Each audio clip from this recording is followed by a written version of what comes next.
Good morning, welcome to news cafe. నిన్న YS వివేక హత్య case వివరాలు వెల్లడించారు వైఎస్ సునీత. సో అసలు హత్య ఎలా జరిగింది, నిందితులు ఎవరు ఏంటి, వివేక రాసిన లెటర్తో సహా అన్ని విషయాల్ని ఆమె పవర్ పాయింట్ ప్రజెంటేషన్ ద్వారా వెల్లడించారు. సో దీనిపైన డిస్కస్ చేద్దాము. మనతో పాటు ఉన్నారు రాజకీయ విశ్లేషకులు ఉప్పల లక్ష్మణ్ గారు, అలాగే వైసీపీ రాష్ట్ర నాయకులు గజేంద్ర గారు, జనసేన రాష్ట్ర నాయకులు మట్టి వెంకటేశ్వర గారు. నమస్తే అండి, good morning, welcome to our show. Sir Laxman గారు, గుడ్ మార్నింగ్ అండి. గుడ్ మార్నింగ్, చెప్పమ్మా. సార్ ఏంటి నిన్న వైఎస్ సునీత ఒక పవర్ పాయింట్ ప్రెజెంటేషన్ ద్వారా ఇచ్చిన వ్యాఖ్యల్ని ఎలా అర్థం చేసుకోవాలి? ఆల్రెడీ సిబిఐ దర్యాప్తు జరుగుతుంది, కోర్టులో వ్యాజ్యాలు కూడా నడుస్తున్నాయి. ఈ నేపథ్యంలో ఇవన్నీ తెలిసి కూడా డాక్టర్ సునీత నిందితుల్ని హంతకులు అని ఎలా వ్యాఖ్యానించారు? అసలు దీన్ని ఎలా అర్థం చేసుకోవాలి? వీళ్ళు రాజకీయ కోణంలో మనం ఆలోచించినప్పుడు రాజకీయ నాయకులు పోలీసుల ఇన్వెస్టిగేషన్ ఏంటి, చట్టం ఏంది, కోర్టు ఏంది, ఇవన్నీ ఏం ఆలోచించకుండా ఊరికనే నిందలు వేస్తూ బాబాయిని హత్య చేసిన జగన్ అంటున్నాడు. జగన్ హత్య చేశాడా? ఎక్కడ ఇన్వెస్టిగేషన్ లో జగన్ హత్య చేసినట్టు ఏమైనా ముద్దాయి ఉన్నాడా? చార్జ్ షీట్లు ఏమైనా పేర్కొంటున్నారా? అప్పుడు అంతే కదా, నోటికి వచ్చినట్టు మాట్లాడండి. ఏదో జరిగితే ఇప్పుడు ఏదో జరిగిపోయింది అని. ఈ పద్ధతులు అయితే సరైన పద్ధతులు కాదు. దాని వలన ఇప్పుడు ఓకే, తండ్రి గారిని చంపారు, ఆ చంపడం కూడా దారుణంగా చంపారు, అది ఎవరికైనా బాధాకరమైన అంశము, ఆ బాధ ఉంటది. దానికి సంబంధించి సరే సిబిఐ విచారణ చేస్తుంది, మళ్ళీ ఆమె కూడా కోర్టుకు పోయింది, ఎవరికి బెయిల్ రద్దు చేయాలని పోయింది, రకరకాలుగా ఆమె దాని మీద పోరాటం చేస్తుంది, కాదని ఎవరు అనటం లేదు. కాకపోతే ఏంటంటే దర్యాప్తు సంస్థలు చేయాల్సిన పనిని మనమే చేసి ఏదో జరిగిపోతున్నది అని చెప్తే, ఇప్పుడు కోర్టులు దర్యాప్తు సంస్థలు ఈ రెండింటి మధ్య ఎలా ఉంటుందమ్మా? ఏదైనా ఆధారం దర్యాప్తు సంస్థలు కోర్టులో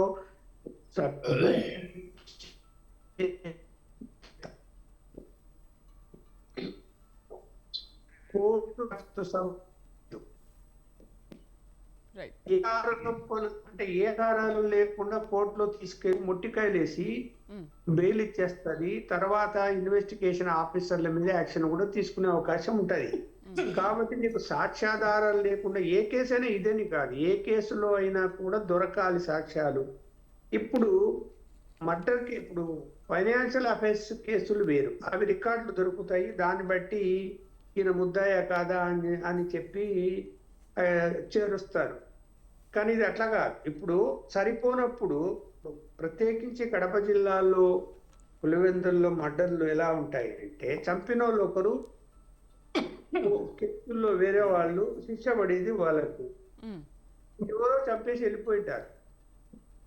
అంటే ఫ్యాక్షన్ లో ఏమైపోతుంది అంటే, ఇప్పుడు సుబ్బారెడ్డి ఎల్లారెడ్డి మధ్య ఫ్యాక్షన్ ఉంటది. ఎల్లారెడ్డి అయిన వాడు సుబ్బారెడ్డిని ఎవరికైనా డబ్బులు ఇచ్చి పిలిపించుకొని మీరు పోయి చంపండి అంటారు. అంటే ఎల్లారెడ్డి మీద కేసు పెడతారు. ఎల్లారెడ్డి వచ్చాడు చంపాడు అని పెడతారు. ఎందుకంటే ఆ చంపిన వాళ్ళు ఎవరో తెలియదు కాబట్టి. ఈ ఎల్లారెడ్డికి చెప్పాలా, పలానోళ్ళు నేను హైర్ చేశాను, వాళ్ళు చంపారు, చెప్తాడా? చెప్పాడు. చెప్పినాడు, అప్పుడు ఆయన మీద కేసు పెడతారు. ఆయన మీద కేసు పెడితే శిక్ష కూడా పడే అవకాశాలు ఉంటాయి. ఇక్కడ మనం న్యాయం ఏదంటే ఏం చెప్పాలా, సాక్ష్యాధారాలు బట్టి ఉంటుంది. ఇప్పుడు సరిపోనప్పుడు, అట్లా ఫ్యాక్షన్ లో సరిపోనప్పుడు ఎవరి పేర్లైనా చెప్పొచ్చు. వాళ్ళు చెప్తే నేను చంపాను, వీళ్ళు చెప్తే నేను చంపాను అని కూడా చెప్తారు. చెప్పినప్పుడు చట్టం ఏం చెప్తుందంటే, చంపినోని కంటే చంపమని చెప్పినోనికి ఎక్కువ శిక్ష. అందువలన ఏంటి ఇక్కడ ఇన్వెస్టిగేషన్ కంప్లీట్ అయిందా కాలేదా అంటే, ఇంతవరకు పూర్తిగా కంప్లీట్ అయిందని అనుకోను. ఎందుకంటే సప్లిమెంటరీ ఛార్జీలు వేస్తూనే ఉంటారు. అరెస్టులు చూపించారు, బెయిల్ వచ్చాయి, ఇంకా కొంతమంది లోపల ఉన్నారు. ఇది కోర్టు పరిధిలో విచారణ జరుగుతూ ఉన్నప్పుడు ఇంకా నాకు న్యాయం జరగలేదు అని అంటే, ఇది కుటుంబ సమస్యను ఇవాళ రోడ్డు మీదకి ఇచ్చుకొని ఒకరి మీద ఒకరు ఆరోపణలు చేసుకుంటూ రాజకీయంగా కూడా వాళ్ళు బదనాం అయిపోయే పరిస్థితి వచ్చింది. లేకపోతే ఆ కుటుంబానికి ఎంత పేరు ఉండేది? ఒక రాజశేఖర రెడ్డి వలన ఆ కుటుంబానికి పేరు వచ్చింది, వీళ్ళందరి వలన కాదు. అవును. కేవలం రాజశేఖర రెడ్డి చేసిన మంచి పనులు, ఆయన చాలా మందికి అండగా ఉండి, ఆయన చాలా జనానికి అందుబాటులో ఉండి, ఆయన చేసిన సేవలు, ఇప్పుడు ఆయన కార్డు ఉపయోగించుకోనే కదా జగన్మోహన్ రెడ్డి, షర్మిల మాట్లాడుతున్నారు. ఆయన కార్డు లేకుండా ఎన్నికలకు పోతే ఏం జరుగుతుంది వీళ్ళకి తెలీదా? ఇద్దరు కార్డు ఉపయోగించుకుంటున్నారు కదా. Right right. కాబట్టి వీళ్ళ ఫ్యామిలీకి ఆ ఫ్యామిలీ రోడ్డున పడ్డం అన్నది అది అందరికీ నష్టమే, ఆ ఫ్యామిలీలో అందరికీ నష్టమే. రైట్. గజేంద్ర గారు నమస్తే అండి. గజేంద్ర గారు వినిపిస్తుందా? నమస్తే. గజేంద్ర గారు ఏంటి 5 సంవత్సరాలు గడుస్తున్నప్పటికీ కూడా మాకు ఎటువంటి న్యాయం జరగట్లేదు, అసలు నిందితుల్ని హంతకుల్ని పక్కన పెట్టుకొని వాళ్లకు ఎంపీ టికెట్ ఇస్తున్నారు, నెక్స్ట్ అధికారం కూడా ఇస్తున్నారు అని మాట్లాడుతున్నారు. గజేంద్ర గారు ముందుగా స్వతంత్ర టీవీ ప్రేక్షకులందరికీ మరి ప్యానెల్లో ఉన్న పెద్దలందరికీ కూడా నమస్కారాలు తెలియజేసుకుంటూ, ఈరోజు ఆంధ్ర రాష్ట్రంలో ఉన్నటువంటి ఏదైతే ఈ రాజకీయాలు ఉన్నాయో అవన్నీ కూడా రాజకీయాలనే స్పష్టంగా తెలియజేస్తున్నాం. వివేకానంద హత్య కానీ మా నాయకుడికి ఎటువంటి సంబంధం లేదు. ఎందుకంటే హత్య జరిగిన రోజు స్వయాన నేను రాష్ట్రంలో ఉన్నటువంటి ఒక పెద్ద వ్యక్తి జగనన్న గారి అపాయింట్మెంట్ అడిగి ఆ రోజు పొద్దున్న మేము వేచుంటే జగనన్న కూడా ఆ రోజు మమ్మల్ని మేము కలవడానికి మేము సిద్ధంగా ఉన్న తరుణంలో అనుకోకుండా ఈ విధంగా హత్య జరిగిందని జగనన్న గారు నివ్వేరపోయి చాలా పింగిపోయి బాధపడి వెంటనే కడపకు చేరుకున్నటువంటి సందర్భం ఆ రోజు. ఎందుకంటే ఆ హత్యకి సంబంధించిన విషయాలు కానీ లేదా దానికి సంబంధించిన మూలాలు ఏది కూడా జగనన్న గారికి తెలియదు. తర్వాత విషయం ఏంటంటే హత్య జరిగిన తర్వాత అది సిబిఐకి అప్పగించి దర్యాప్తు జరుగుతున్న సమయంలో ఇప్పుడు ఈ రాజకీయం ఈ ఎలక్షన్ల ఎన్నికల సమయంలో వీళ్ళు వచ్చి జగనన్న గారి మీద జగన్ గారి ప్రభుత్వం మీద ఆధార్ లేనటువంటి ఆరోపణలు చేస్తూ తప్పుదో పట్టించాలి రాష్ట్ర ప్రజలని వీళ్ళు ఏదైతే ఉందో అవన్నీ కూడా అబద్ధాలని రాష్ట్ర ప్రజలందరూ కూడా తెలుసు. దాంట్లో ఎవరు సూత్రధారులు పాత్రధారులు ఎవరు చేశారు ఎందుకు చేశారు అన్నది స్పష్టంగా అందరూ కూడా తెలిసిన విషయమే. ఈరోజు నేను కూడా మీ పేరునో లేకపోతే ప్యానల్లో ఉన్న కొంతమంది పేర్లో లేకపోతే రాష్ట్రంలో ఉన్నటువంటి కొంతమంది పేర్లు పెద్ద పెద్ద వ్యక్తుల పేర్లు నేను కూడా చెప్తా, నేను కూడా పవర్ పాయింట్ ప్రజెంటేషన్ చేస్తా. అంత మాత్రాన అది నిజం అయిపోదు.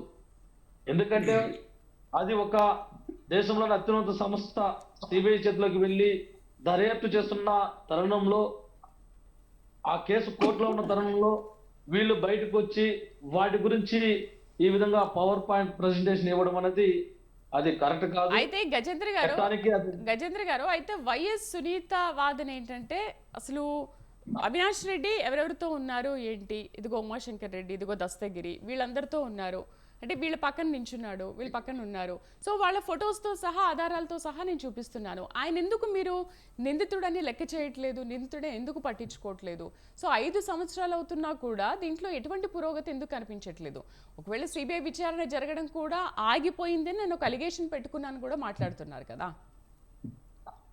ఇవాళ ఏదో ఫోటోలు కానీ ఈరోజు అత్యాధునిక టెక్నాలజీలతోటి మనం బతుకుతున్నాం. ఉన్నది లేనట్టు లేనిది ఉన్నట్టు సృష్టించేటువంటి టెక్నాలజీ మన చేతుల్లో ఉంది. ఇవాళ నేను హైదరాబాద్లోనో లేదా ఢిల్లీలోనో లేకపోతే అమెరికాలోనో ఆస్ట్రేలియాలో ఉన్నట్టు నేను ప్రూఫ్ రెడీ చేయగలుగుతా. నేను ఇవాళ ఎవరికో ఫోన్ చేసినట్టు లేదా వాళ్ళు నాకు ఫోన్ చేసినట్టు నేను క్రియేట్ చేయగలుగుతాను. ఇవన్నీ కూడా ఎందుకంటే సమస్య దర్యాప్తు చేస్తుంది, వాళ్ళు కోర్టులు న్యాయం ఉంది, చట్టం ఉంది, అవి చూసుకుంటుంది. మన పని ఏంది? న్యాయం కోసం ధర్మం కోసం మీరు కొట్లాడేటంటే కోర్టులో కొట్లాడండి, ఆధారాలు ఉంటే ఏదైనా సిబిఐకి అప్పగించండి, న్యాయస్థానాలకు అప్పగించండి. అంతేగాని నేను నేరుగా వచ్చి మీడియా ముంగట కూర్చొని నాకు ఇది జరిగింది, అవినాష్ రెడ్డి ఇక్కడ ఉన్నాడు, అవినాష్ రెడ్డి తప్పు చేసి ఉంటే ఖచ్చితంగా శిక్ష పడుతుంది, దాని జనం రెడ్డి కూడా దాన్ని ఉపేక్షించడు.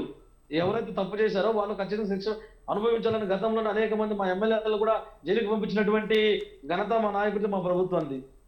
కాబట్టి ఒత్తిడి వల్లే సిబిఐ విచారణ ఆగింది అని అంటున్నారు కదా, కేవలం ప్రభుత్వ ఒత్తిడి వల్లే. ఒకవేళ సిబిఐ విచారణ ఆగేటుకుంటే, మా నాయకుడు లేదా మా ప్రభుత్వం చెప్తే ఆగేటుకుంటే, మా నాయకుడి మీద ఉన్నటువంటి దొంగ కేసులన్నీ, కోర్టులో ఉన్న కేసులన్నీ ఒక నిమిషంలోనూ ఒక రోజులోనూ కొట్టివేసుకొని క్లీన్ షిప్ తీసుకొచ్చి రాష్ట్ర పరిపాలన చేసేటువంటి వ్యక్తి అయి ఉంటుందా? ఈరోజు మాకు ఆ పరిస్థితి ఉంటుందా?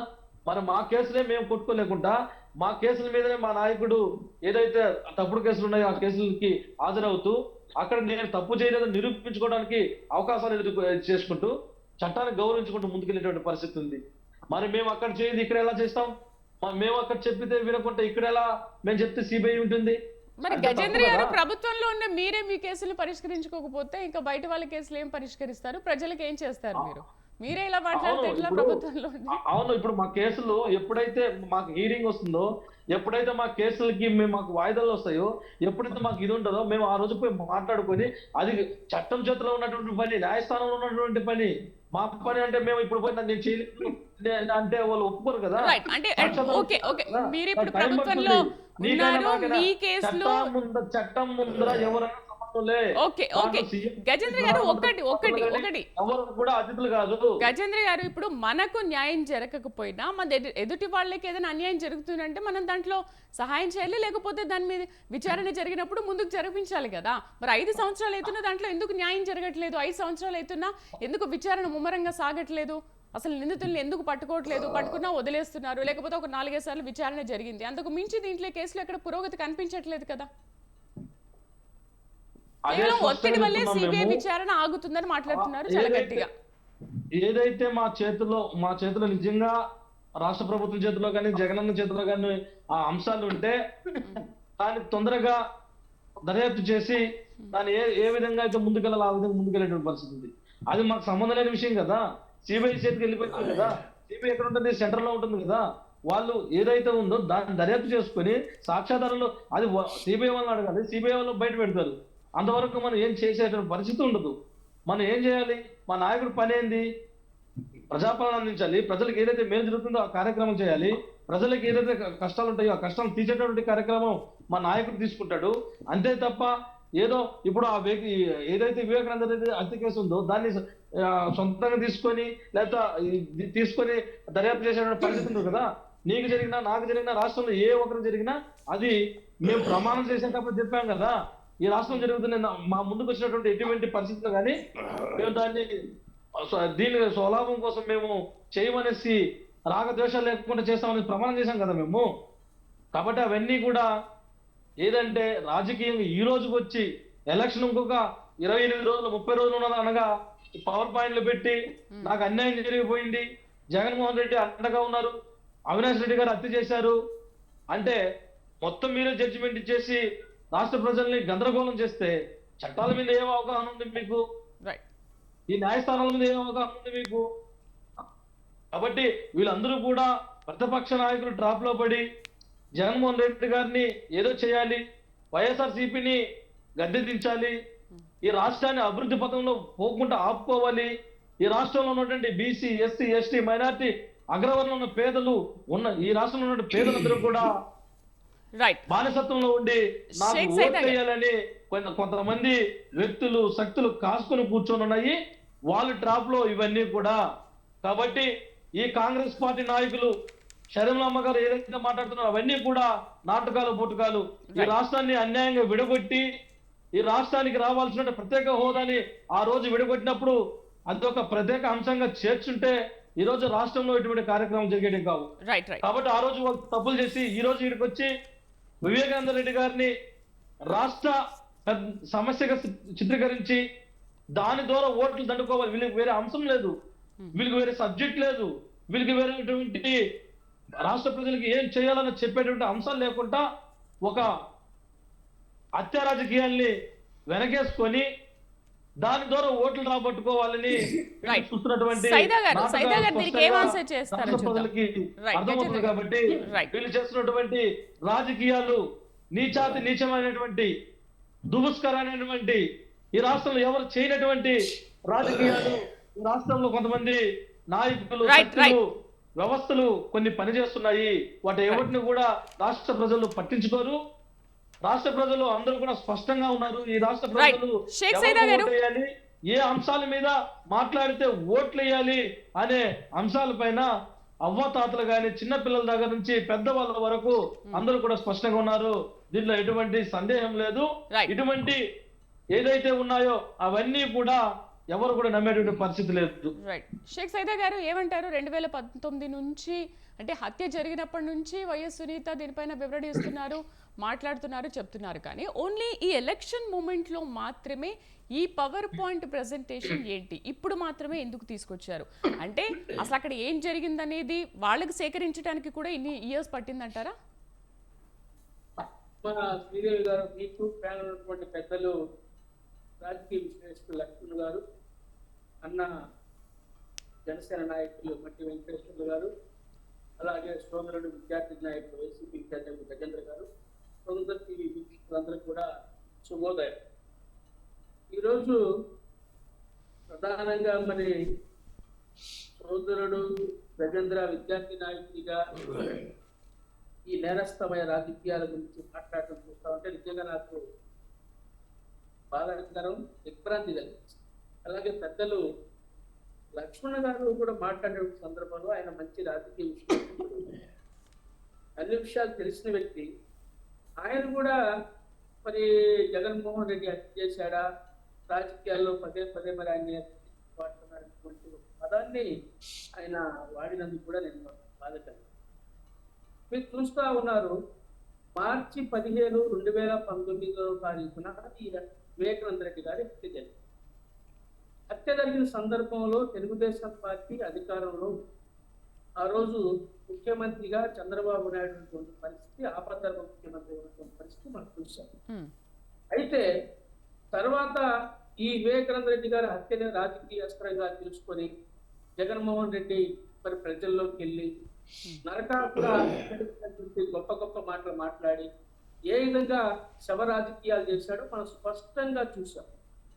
తర్వాత మరి ఈయన ముఖ్యమంత్రి అయిన తర్వాత సిబిఐకి కేసు ఇవ్వకుండా తర్వాత కొంత కాలయాపన చేసి వాస్తవాలు బయటపడని చెప్పి భయపడి తప్పనిసరి పరిస్థితుల్లో సిబిఐకి ఇచ్చి ఆ కేసు ఇన్వెస్టిగేషన్లో సిబిఐ ఎవరెవరు సూత్రధారులు, ఎవరెవరు పాత్రధారులు అనేటువంటి అంశాన్ని క్షుణ్ణంగా సిబిఐ మరి దాదాపు 4 సంవత్సరాలు, 3 సంవత్సరాలు, 5 నెలల పాటు సుదీర్ఘంగా ఈ కేసు మీద ఇన్వెస్టిగేషన్ చేసి సూత్రధారులు ఎవరు, పాత్రధారులు ఎవరు అని తేల్చి మరి A1 ఎవరు, A2 ఎవరు, A3 ఎవరు, A8 ఎవరు అనేది మరి స్పష్టంగా సిబిఐ ఒక ఛార్జ్ షీట్ దాని విషయం మనం చూసాం. అయితే అవినాష్ రెడ్డిని అరెస్ట్ కాకుండా ఈ రాష్ట్ర ముఖ్యమంత్రి గారు ఏ విధంగా కాపాడాడో మనం చూసాం. అవినాష్ రెడ్డి అరెస్ట్ చేయడానికి సిద్ధే వాళ్ళు వస్తే ఈయన కర్నూలు హాస్పిటల్లో వాళ్ళ అమ్మకు వైద్యం దొరుకుతుందని చెప్పి అక్కడికి వెళ్ళి కడప నుంచి వాళ్ళ పార్టీ నాయకుల్ని, కార్యకర్తల్ని పెద్ద ఎత్తున ఒక గుంపుని ఆ హాస్పిటల్ దగ్గర సమీకరించి ఆయన అరెస్ట్ కాకుండా మరి ఏ విధంగా ఈ రాష్ట్ర ప్రభుత్వం, జగన్మోహన్ రెడ్డి, వాళ్ళ పోలీస్ యంత్రాంగం అడ్డుకుందో మీరు చూశారు. ఎవరైతే బాధితులు ఉన్నారో, న్యాయం కోరమని అడిగారో, సునీతమ్మ గారి మీద, వాళ్ళ భర్త మీద ఒక విచిత్రమైన విషయం ఏంటంటమ్మా, ఒక సిబిఐ ఎస్పీ రామ్ సింగ్ గారి మీద కూడా కేసు నమోదు చేసినటువంటి పరిస్థితి. పులివెందులలో వైసీపీకి చెందినటువంటి ఈ యొక్క కేసుతో సంబంధం ఉన్నటువంటి ప్రత్యక్ష సంబంధాలు కానీ పరోక్ష సంబంధాలు ఉన్నటువంటి వ్యక్తులు మరి అక్కడ స్టేట్ గెస్ట్ హౌస్ లో ఉన్నటువంటి మరి అధికారులను కూడా సిబిఐ అధికారులు భయపించి మీరు ఇక్కడి నుంచి ఖాళీ చేసి వెళ్ళిపోండి, లేకపోతే మీ సంగతి తెలుస్తామని చెప్పి భయపించారంటే ఈ రాష్ట్రంలో ప్రజాస్వామ్యం ఉందా? ఈ దేశంలో శాంతి, ఈ రాష్ట్రంలో శాంతి భద్రతలు ఉన్నాయా? ఇంతకంటే ఏం కావాలమ్మా నిదర్శనం? ఒకసారి మీరు ఆలోచించండి. ఇందాక మిత్రుడు గజేంద్ర అన్నాడు, గూగుల్ టేక్ హౌస్ ను కూడా ఆయన మాట్లాడుతున్నాడు, సాంకేతికంగా ఏమైనా చేయగలుగుతారు. ఎస్, మీరు దాంట్లో సిద్ధహస్తులే. తమ్మిని బిమ్మిని చేయగలరు, బమ్మిని తమ్మిని చేయగలరు, మీరు దేనికైనా సిద్ధహస్తులే. ఎందుకంటే దాంట్లో నేను మాట్లాడటం ఎందుకు మనం చూస్తున్నాం. ఈ దేశ ప్రధానమంత్రి మోడీ గారే 60 లక్షల ఈవీఎంలు మరి ప్రొడక్షన్ చేసి మన దేశానికి పంపిస్తే దాంట్లో 20 లక్షల ఈవీఎంలు కనపట్టంలా. ఏ బటన్ నొక్కినా కమలం గుర్తుకుపోతుందని చెప్పి సాంకేతిక నిపుణులు చెబుతా ఉన్నారు. ఈ రోజు మనం దాచుకున్న డబ్బు బ్యాంకులో మరి ఎప్పుడు ఉంటుందో, ఎప్పుడు పోతున్నటువంటి సాంకేతిక టెక్నాలజీ మనం స్పష్టంగా కనిపిస్తా ఉంది. ఈరోజు విద్యార్థి నాయకుడు గజేంద్ర గారు మరి ఈ హత్యా రాజకీయాల గురించి లేకపోతే వైసీపీని సపోర్ట్ చేస్తూ మాట్లాడటం అనేది ఒక విద్యార్థి నాయకుడిగా తగదు. దీన్ని తీవ్రంగా ఖండిస్తానన్నాం. మీరు ఒక విషయం గమనించాలి. ఈ రోజు శర్మిలమ్మ గారు ఎందుకు మాట్లాడుతూ ఉంది, ఎందుకు మరి ఇల్లు ఈ విధంగా మరి పదాలెక్కి మాట్లాడతాని చెప్పి అంటా ఉన్నారు. ఆమె ఒకటే కోరుతా ఉంది. ఎందుకంటే ఒక రాజకీయ నాయకురాలు, రాజశేఖర బిడ్డ ఆమె. ఈ రోజు న్యాయం జరగలేదు కాబట్టి తన సోదరి సుత ఈ రోజు బజారుకి వచ్చి కొంగు దాటి అన్నా నాకు న్యాయం చేయమని చెప్పి నీ ఇంటికి వచ్చి అడిగితే జగన్ గారు మీరు ఏం మాట్లాడారు? మొదటేమో అమ్మా న్యాయం చేద్దాం అది అని చెప్పాడు. ఈ యొక్క పని పూర్తి కాకుండా ముందుకు వెళ్ళినటువంటి పరిస్థితుల్లో, ఇన్వెస్టిగేషన్ ముందుకు సాగినటువంటి పరిస్థితుల్లో మళ్ళా వెళ్ళి అన్నా ఇలా ఉంది పరిస్థితి, ఏం చేద్దామంటే ఆయన ఒక మాట చెప్పాడు, అమ్మా నేనేం చేయలేను, నువ్వు కనుక నా మీద గట్టిగా ప్రజలు చేస్తే అవినాష్ రెడ్డి బీజేపీలో పోతాడు, మన కుటుంబంలో కలహాలు వస్తాయి, తప్పదమ్మా అని చెప్పి సత్తుకొని పొమ్మన్నటువంటి ధృతరాష్ట్రుడు ఇతను.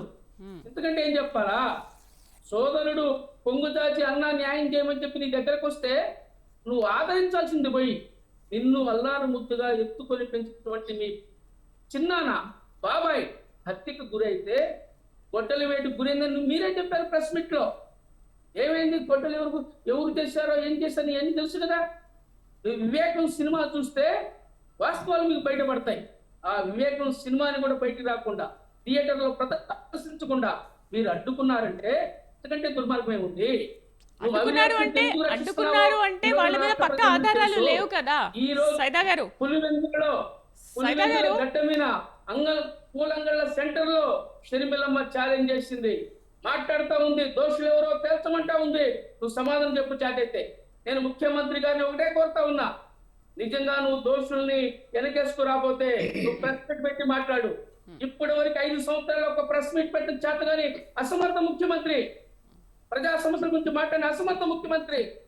ఈ రోజు షర్మిలమ్మ వేసినటువంటి ఛాలెంజెస్ కి నువ్వు సమాధానం చెప్పు, నీ దగ్గర నీతి నిజాయితీ ఉంటే. ఒకటమ్మా ఎక్కడ నేను ఎలక్షన్ క్యాంపెయిన్ కి వెళ్ళాలి, ఎందుకు మనం రిక్వెస్ట్ చేశారు కాబట్టి వచ్చాను, నాకు కొద్దిగా 2 నిమిషాల టైం నేను క్లోజ్ చేస్తాను. ఎందుకంటే అమ్మా ఒకసారి మీరు ఆలోచించండి శ్రీదేవి గారు, షర్మిలమ్మ గారు నిజమైన రాజకీయ నాయకులాగా ప్రవర్తించినట్లయితే ఇప్పుడున్న రాజకీయ నాయకులాగా ఆమె కడప సీట్ లో పోటీ చేయదు. ఆమె సేఫ్ సైడ్ సీట్ చూసుకొని ఎక్కడోసారి పోటీ చేసి అసెంబ్లీకో పార్లమెంట్కి వెళ్ళింది. కానీ ఒక నిజాయితీ గల రాజకీయ నాయకురాలుగా, ఒక పోరాట యోధురాలిగా ఈ రాష్ట్రంలో జరుగుతున్నటువంటి హత్య రాజకీయాలను తుదముట్టించాలన్నటువంటి లక్ష్యంతో ఆమె ఈ రోజు అన్నమేనే పోటీ చేస్తా ఉంది. కడప జిల్లాలను తేల్చుకుంటానని చెప్పి మాట్లాడుతూ ఉంది. హత్యాకోరులను, భూ కబ్జాదారులను, అవినీతి పరులను అసెంబ్లీ కాదు పార్లమెంట్ గేటు కూడా తాగనని చెప్పి ఆమె మరి ఈ రోజు స్వయంగా పోరాటం చేస్తా ఉంది. ఆయన మనందరూ అభినందించాలా. ఈ రాష్ట్ర ప్రజలు వాస్తవాలు తెలుసుకుంటా ఉన్నారు. నేరస్తుడి కంటే నేరస్తుడిని ప్రోత్సహించిన వాడు, నేరాలని ప్రోత్సహించిన వాడు దుర్మార్గుడు. అది కాబట్టి దాని చట్టాన్ని మీరు గౌరవించాలా. సైదా గారు ఓకే అంటే నేరస్తుడని మీరు ఎలా చెప్తారు? నేను వైఎస్ సునీత కూడా అదే మాట్లాడుతుంది కదా, నేరస్తుడని మీకు మీరే తీర్పు ఇచ్చేసుకున్నారా, మీకు మీరే డిసైడ్ అయిపోయారా? అంటే దాని మీద సిబిఐ దర్యాప్తు జరుగుతుంది కదా, పక్క ఆధారాలు లభించినందుకే కదా ఆయన మీద విచారణ చేసి వదిలేశారు తప్ప ఆయన ఇప్పటివరకు అరెస్ట్ చేయలేదు. వైఎస్ సునీత కూడా అండ్ షర్మిల కూడా మాట్లాడుతున్నారు, ఒక్కరోజు కూడా అసలు జైల్లో ఉన్నారా అంటే అధికార అండ ఉంది కాబట్టి ఆయన జైల్లో లేరు, 5 సంవత్సరాల నుంచి యథేచ్ఛగా రోడ్డు మీద తిరుగుతున్నారు అని. సో మీరు ఎలా డిసైడ్ చేస్తారు ఆయన నేరస్తుడు అని? ఒకటమ్మా, మేమేమో న్యాయమూర్తులం కాదు, న్యాయాధికారులం కాదు. అవును, కోర్టులో జరుగుతున్నాయి, కోర్టు డిసైడ్ చేస్తుంటారు కానీ తర్వాత వారి కుటుంబ సభ్యులు కానీ మేమందరం కూడా బాధితుల యొక్క ఆక్రోశం మేము నిగ్గు తేల్చమంటున్నాం. మేమేం చెప్తున్నామంటే చట్టం మీ పరిధిలో ఉంది, న్యాయస్థానాలు మీ పరిధిలో ఉన్నాయి.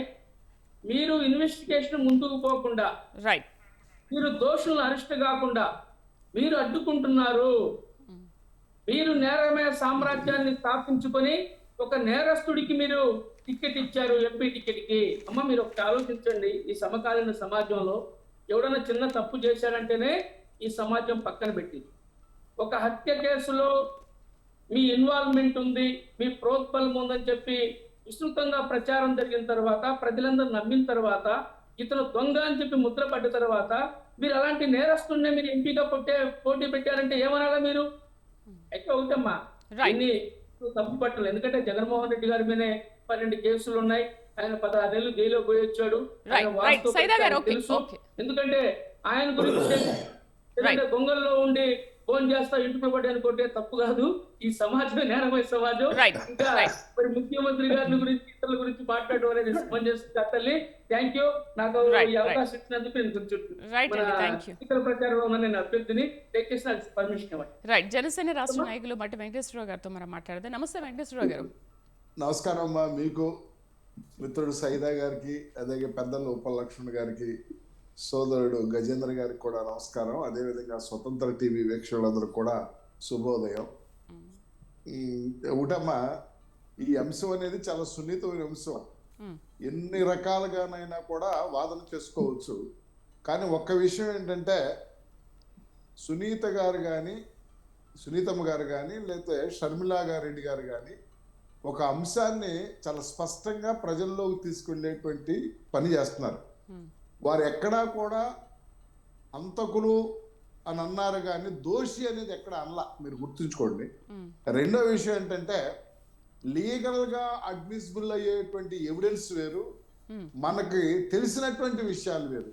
సపోజ్ మన ఊర్లో ఒక సంఘటన జరిగింది అనుకో అమ్మా, మన ఊర్లో, మీ ఊర్లో కానీ నా ఊర్లో కానీ ఒక సంఘటన జరిగితే, ఆ సంఘటనలో మనం ప్రత్యక్షంగా చూడకపోయినా, ప్రత్యక్ష సాక్షులు మనకు చెప్పకపోయినా, మనకున్నటువంటి సమాచార వ్యవస్థల ద్వారా, మనకున్నటువంటి స్నేహితుల ద్వారా, బంధువుల ద్వారా ఈ విషయం ఎవరు చేయటానికి ఆస్కారం ఉంది, ఎవరు చేశారు, ఎందుకు చేశారు అనేటువంటి విషయాన్ని చాలా స్పష్టంగా మనం గ్రహించగలుగుతాం.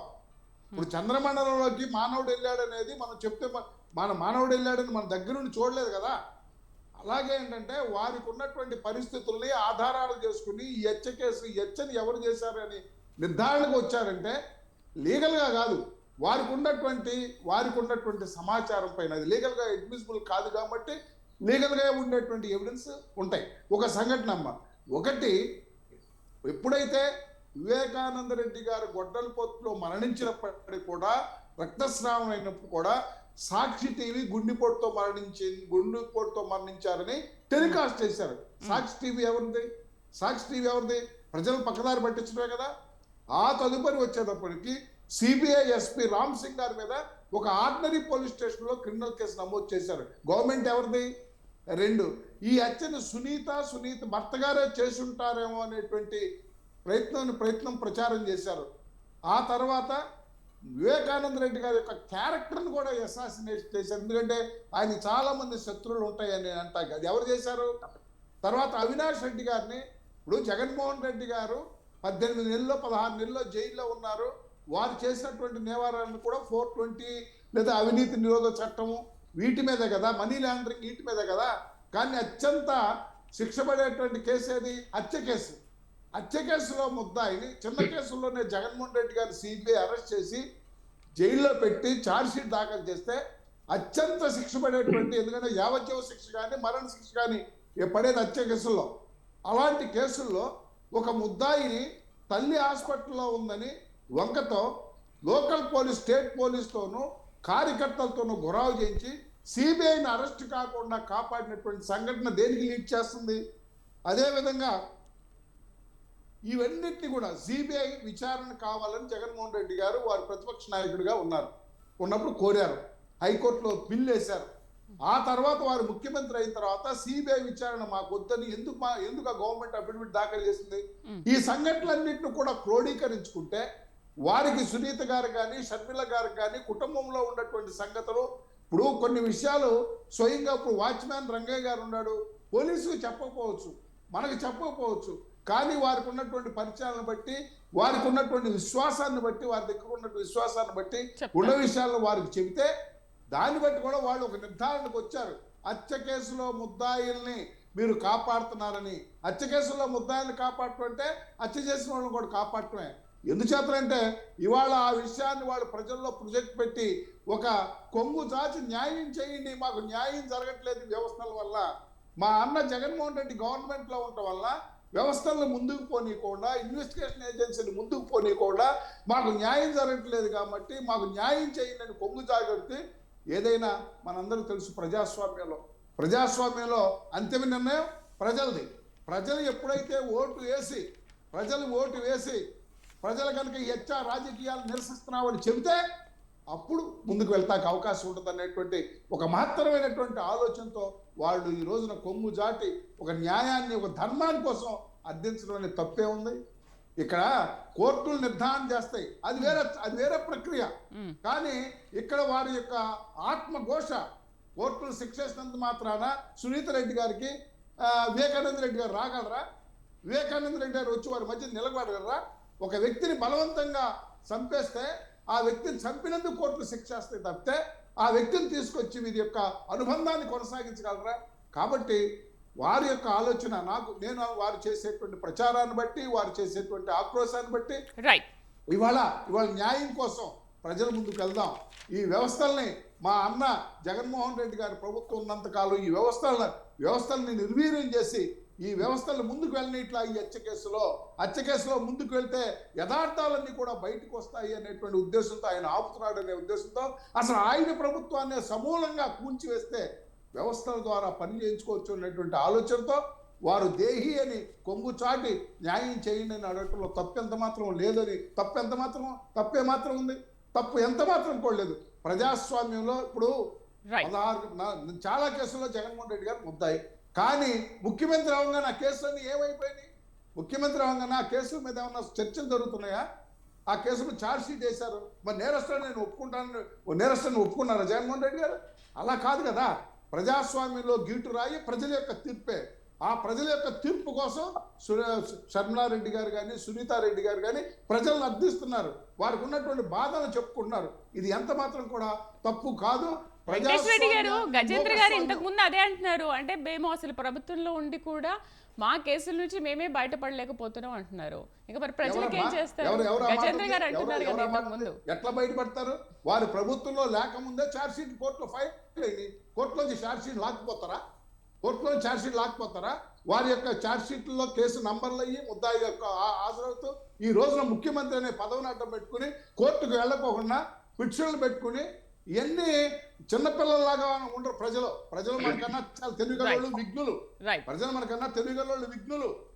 చిన్న కేసుల్లోనే జగన్మోహన్ రెడ్డి గారిని అరెస్ట్ చేస్తే పెద్ద కేసులో ఉన్నటువంటి అవినాష్ రెడ్డి గారిని అరెస్ట్ చేయకుండా ఈ వ్యవస్థలను మేనేజ్ చేసేటువంటి పరిస్థితి మనం చూస్తుంటే ఖచ్చితంగా కూడా ఈ హత్య కేసు అనేది మాత్రం రేపు రాబోయే ఎన్నికల్లో ప్రధాన భూమిక వహించాల్సిందే. ఇది ఆంధ్ర రాష్ట్రం మొత్తం మీద కూడా ప్రధాన భూమిక వహించాల్సినటువంటి పరిస్థితి. ప్రజాస్వామ్యాన్ని మోకస్వామ్యంగా చేసి ఏదైతే రేపొద్దున అవినాష్ రెడ్డి గారు గెలిస్తే ప్రజలు తీర్పు ఇచ్చేశారు, అవినాష్ రెడ్డి గారు నిర్దోషి అనేటువంటి వాదన చేసేటువంటి వ్యవస్థలో మనం ఉన్న పరిస్థితుల్లో అవినాష్ రెడ్డి గారిని ఖచ్చితంగా కూడా ఎన్నికల్లో గెలవనికూడదు. అంటే ఎన్నికల్లో గెలవనిస్తే వారు చేసేటువంటి వాదన ఆయన నిర్దోషాన్ని వాదన ప్రజల్లో బయట తీసుకొచ్చి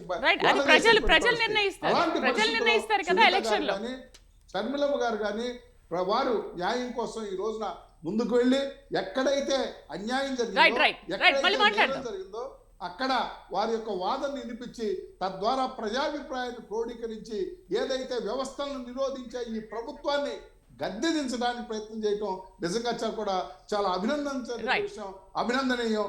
ఇది కేవలం వారి ఒక్కరి కోసమే కాదు, ఈ రాష్ట్రంలో జరిగేటువంటి దోచుకో అవినీతి అక్రమాలకి, హత్య రాజకీయాలకి, ప్రజాస్వామ్య వ్యవస్థ వైనానికి ఒక చెక్కులాగా ఉపయోగపడుతుంది. జనసేన పార్టీ తరఫున ప్రగాఢంగా నమ్ముతున్నాం. సార్, వెంకటేశ్వర రెడ్డి గారు అన్నట్టు ఇది చాలా సున్నితమైన అంశం అంటున్నారు. మరి ఈ సున్నితమైన అంశం అనేది 5 సంవత్సరాల నుంచి ఎందుకు తేలట్లేదు, దీంట్లో పురోగతి ఎందుకు కనిపించట్లేదు? సో ఇన్ని ఇయర్స్ నుంచి లేని పవర్ పాయింట్ ప్రెజెంటేషన్ ఓన్లీ ఇంకొక నెల రోజులు ఉంది ఎలక్షన్ అన్న టైంలో మాత్రమే ఇది ఎందుకు బయటకు వచ్చింది? అంటే కేవలం కడప ఓటు దండుకోవడానికైనా షర్మిల? లక్ష్మణ్ గారు మీరేమంటారు? లక్ష్మణ్ గారు చెప్పండి సార్. లక్ష్మణ్ గారు మిమ్మల్ని అడిగారు, మమ్మల్ని కాదు. నన్ను అడిగితే నేను చెప్తా. హలో, లక్ష్మణ్ గారిని అడిగారు కానీ రైట్, మీరు చెప్పండి, కంటిన్యూ చేయండి. చూడమ్మా, ఇప్పుడు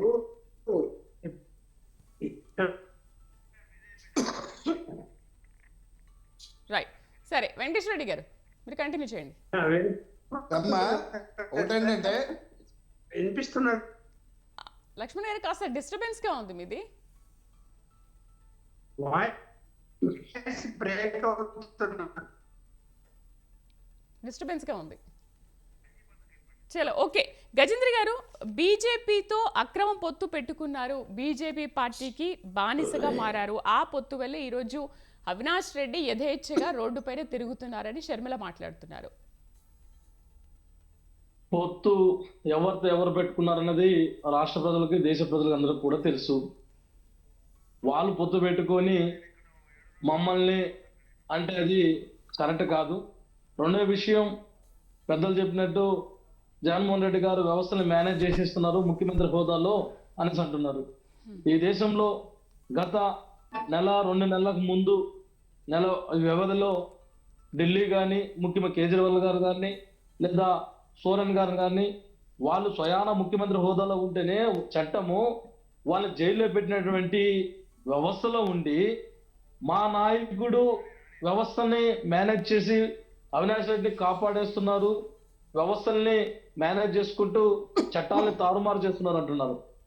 స్వయాన ముఖ్యమంత్రులనే జైలుకి పంపిస్తున్న వ్యవస్థ మా నాయకుడు విషయానికి వచ్చేసరికి ఏ విధంగా జరుగుతుందో పెద్దలు ఒకసారి ఆలోచించాలి. మనం ఏదైనా చెప్పేటప్పుడు ఒకే ఒక విషయం, మా నాయకుడు కన్ఫ్యూజన్ లేకుండా కన్క్లూజన్ ఇచ్చేటువంటి పాలసీల ద్వారా ఏదైతే చట్టానికి గౌరవించాలో వాటిని గౌరవిస్తూ ముందుకెళ్ళేటువంటి పరిస్థితి ఉంటుంది తప్ప ఈ చట్టాలను మేనేజ్ చేసుకుంటూ అయిన వాళ్ళని కాపాడుకుంటూ కాని వాళ్ళని ఏదో ఇబ్బంది పెట్టాలనేటువంటి వ్యవస్థ మాది కాదు. ఈ రాష్ట్రంలో ఉన్నటువంటి ప్రతి ఒక్కరికి న్యాయం జరగాలి. అన్యాయం జరుగుతుంటే ఊరుకోకుండా అనేక చట్టాలని ముందుకు తీసుకొచ్చినటువంటి పరిస్థితి సందర్భాలు మా ప్రభుత్వంలో ఉంది. కాబట్టి ఫైనల్ గా ఒక మాట చెప్తున్నాం, వివేకానంద హత్య ఏదైతే రాజకీయాలు ఉందో అది చట్టం పరిధిలో న్యాయస్థానాల్లో ఉంది. దానికి మా నాయకుడు మా ప్రభుత్వం కట్టుబడి ఉంటుంది. తప్పు ఎవరు చేసినా కోర్టు ఫలానా వ్యక్తి తప్పు చేసింది జైలుకి పంపిస్తున్నామంటే దాన్ని తూచ తప్పకుండా ఆమోదించేటువంటి వ్యక్తి మా నాయకుడు జగన్మోహన్ రెడ్డి గారు.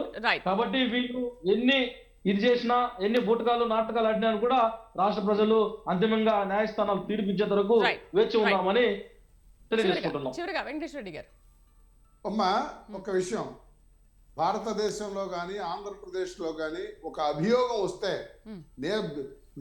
రాష్ట్ర ఆర్టీసీ బస్సుల జాతీయకరణ సందర్భంలో నీలం సంజయ్ రెడ్డి గారు ముఖ్యమంత్రి ఉన్నప్పుడు ఒక అభియోగం వస్తే ముఖ్యమంత్రి పదవిని త్యజించినటువంటి వ్యక్తి. కేంద్రంలో రైల్వే ప్రమాదాల మీద అభియోగం వస్తే రైల్వే మంత్రి విఫలమయ్యాని వస్తే రైల్వే మంత్రి రిజైన్ చేసినటువంటి పరిస్థితి. మీ మీద ఇన్ని అభియోగాలు వచ్చినాయే, అభియోగాలే కాదు, మీరు ఏదైతే సునీతారెడ్డి గారు స్వయంగా మాట్లాడితే అన్నా వ్యవస్థను ముందుకెళ్ళలేదంటే నేను గట్టిగా పట్టుబడితే బీజేపీలోకి అవినాష్ రెడ్డి గారు పోతారని సునీతారెడ్డి గారు స్వయంగా మాట్లాడితే సునీతారెడ్డి గారితో నేను అట్లా అనలేదని ఖండన లేని పరిస్థితుల్లో సునీతారెడ్డి గారు యొక్క చెప్పిన విషయాన్ని మనం నమ్మితే, సునీతారెడ్డి గారు చెప్పిన విషయాన్ని మనం యథార్థం అనుకుంటే జగన్మోహన్ రెడ్డి గారు ఖచ్చితంగా ఈ హత్య కేసులో ఊతం ఇచ్చినట్టే కదా. మరి అలాంటి పరిస్థితి, అలాంటి వ్యక్తి అసలు ముఖ్యమంత్రిలో ఉండొచ్చా చెప్పండి. కాబట్టి ఏంటంటే ఇక్కడ వాదన చేసుకుంటాకి శిబు సోరెన్ కానీ అరవింద్ కేజ్రీవాల్ గారు కానీ బీజేపీ పార్టీతో డి అనేటువంటి పరిస్థితి. కానీ మీ ముఖ్యమంత్రి ఇప్పటి వరకు పొత్తు పెట్టుకోక ముందు గల్లీలో గలాట, ఢిల్లీలో సయ్యాటలాడినటువంటి పరిస్థితి మనందరికీ తెలియదా? మనందరం చూద్దాం. అది మీరు మభ్య పెడతారా? Right. ఇవాళ కనుమూరి రఘురామరాజు గారి టికెట్ రాని పరిస్థితిలో Right. ఎంత ప్రయత్నం చేశారనే విషయం మనకు తెలియదా? Right. ఇవన్నీ ముగిద్దాం. చెప్పుకుంటా పోతే ఆర్గ్యుమెంట్ చెప్పుకుంటా ఉన్నటువంటి విషయాలు కూడా అన్ని రకాలుగా అన్ని యాంగిల్స్ లో కూడా ఆర్గ్యుమెంట్ చెప్పవచ్చు. కానీ నిజాయితీ సత్యం అనేది ఒకటే ఉంటుంది, ఆ ధర్మం ఒకటే ఉంటుంది. ఆ నిజాయితీ ఎప్పుడు కూడా ధర్మం ఎప్పుడు కూడా ధర్మో రక్షిత ధర్మాన్ని మనం కాపాడితే ఆ ధర్మాన్ని మన కాపాడుతున్నంత అని ఎలా ఉందో ఆ ధర్మాన్ని కాపాడాలి, ఆ ధర్మం ప్రకారం ఉండాలనేటువంటి చేసుకోవాలనేటువంటి విషయాన్ని మీ ద్వారా విజ్ఞప్తి చేస్తూ ఖచ్చితంగా అవినాష్ రెడ్డికి హత్య కేసులో న్యాయం చేయాలని సునీతారెడ్డి గారు షర్మిలారెడ్డి గారు అడగటం ఎలాంటి తప్పు లేదు. వారు ఖచ్చితంగా కూడా కొంగు చాచి అర్జించేదానికి నిజంగా కూడా మన యొక్క వారికి మాత్రం ఘనంగా మనం స్వాగతించాలి, ఘనంగా వారిని మద్దతు పలకాలని మీ ద్వారా కోరుకుంటూ సెలవు తీసుకుంటున్నాం. రైట్. మొత్తానికి వైఎస్ వివేక హత్య కేసులో వైఎస్ సునీత చాలా లోతుగా వెళ్లారు. మరి ఎటువంటి న్యాయం జరుగుతుంది అనేది తొందరలోనే తేలుతుందేమో చూద్దాము. సో డిబేట్లో పార్టిసిపేట్ చేసినందుకు గుప్పల లక్ష్మణ్ గారికి, షేక్ సైదా గారికి, గజేంద్ర గారికి, మట్టి వెంకటేశ్వరరావుకి థ్యాంక్ యూ వెరీ మచ్ అండి. ఇది వాళ్ళ న్యూస్ కేఫ్. రేపటి న్యూస్ కేఫ్లో మళ్ళీ కలుద్దాం. Stay with us.